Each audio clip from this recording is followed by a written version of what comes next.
Imagine a reality where the Iron Curtain didn't just divide Europe. It choked the entire globe in a crimson grip. The Eiffel Tower, not a sparkling beacon of romance, but a rusted sentinel guarding a wasteland of lost freedoms. This isn't your grandpappy's Cold War documentary. We're talking about a world where dominoes didn't just topple, they imploded in a chain reaction of communist chaos. The American eagle clipped its mighty wings, replaced by the ominous shadow of the Red Banner. Get ready for Red Horizon, a history you won't find in any textbook, but one that will leave you questioning everything you thought you knew.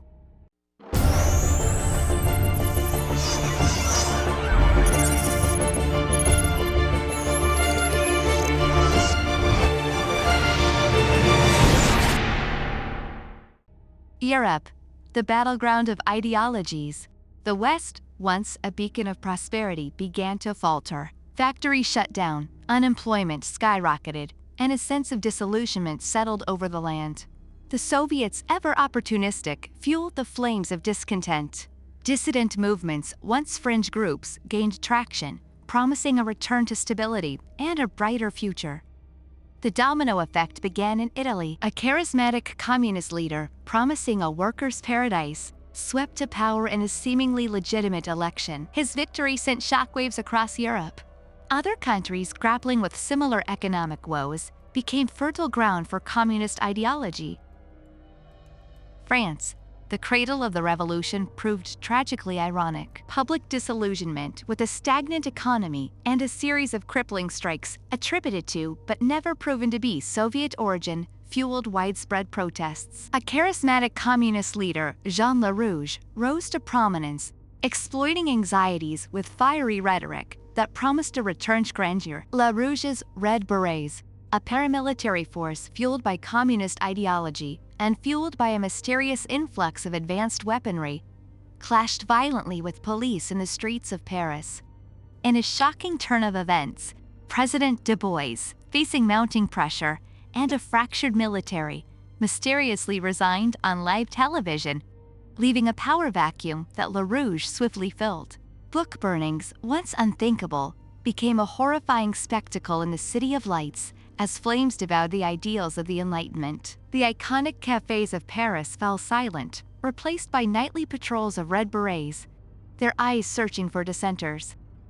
Germany, still grappling with the scars of its past, proved particularly susceptible. A resurgence of far-right nationalism, fueled by a wave of immigration and economic anxieties, created a fertile ground for communist exploitation. The Soviets, through sophisticated propaganda manipulation, exacerbated existing societal divisions. The once ironclad Berlin Wall became a porous membrane, with communist sympathizers and sleeper agents slipping through, whispering promises of a unified socialist Germany. Chancellor Schmidt, a staunch defender of democracy, faced a seemingly insurmountable challenge.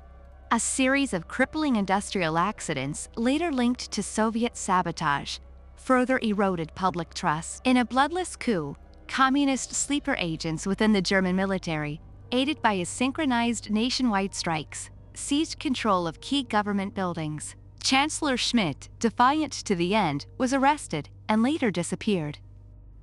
The once vibrant democracy of Western Germany was snuffed out, replaced by a totalitarian regime under the ruthless general Erich Steiner. Britain, an island nation with a long history of resilience, seemed an unlikely candidate to fall. However, a series of brutal winters, coupled with a crippling energy crisis, attributed to Soviet manipulation of global oil markets, plunged the nation into economic despair. Prime Minister Davies faced a wave of public unrest. The once proud Royal Navy was stretched thin, struggling to contain a surge of illegal immigration and desperate refugees fleeing communist regimes in Europe.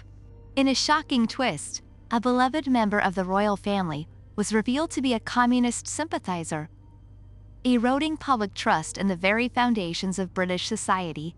Amidst growing social unrest and a fractured parliament, Prime Minister Davies was forced to resign. New elections, heavily influenced by Soviet disinformation campaigns, resulted in a hung parliament with a strong communist presence. In a series of backroom deals and political maneuvering, the communists formed a fragile coalition government, effectively seizing control from within. The once robust British democracy became a puppet state, its iconic red phone boxes becoming a chilling reminder of lost freedom.